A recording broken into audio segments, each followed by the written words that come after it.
আমার এই মধ্যবিত্ত লাইফস্টাইলে আপনাদের সকলকে স্বাগত জানাই। আজকে এসেছিলাম গড়িয়াহাটে টুকিটাকি কিছু কেনাকাটার জন্য।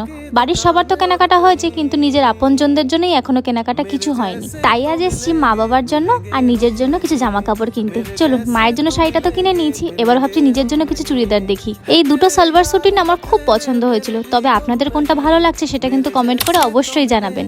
আর ভিডিওটা একটু ভালো লেগে থাকলে তাহলে একটা লাইক আর সাবস্ক্রাইব করবেন। আর এদিকে কিছু লেহেঙ্গা আর সালোয়ার স্যুট ঝুলছিল, তবে যা দাম ছিল ধরতে ভয় লাগছিল, তাই নিজে যেটা পছন্দ করেছিলাম বিলিং করে চলে গেছিলাম বাবার জন্য শার্ট আর একটু প্যান্ট দেখতে। সব বাবারাই হয়তো নিজেদের জন্য কোনো জিনিস কিনতে চায় না, জোর করে কিছু কিনে দিলে তবেই সেটা পুজোতে পড়বে। তাই বাবার জন্য কিছু কিনতে এসেছিলাম শার্ট, তা কয়েকটা দেখে পছন্দ হয়েছিল, তাই এটা বেশ ভালো লেগেছিল আমার শার্টটা, তাই আমি এটাই নিয়েছিলাম।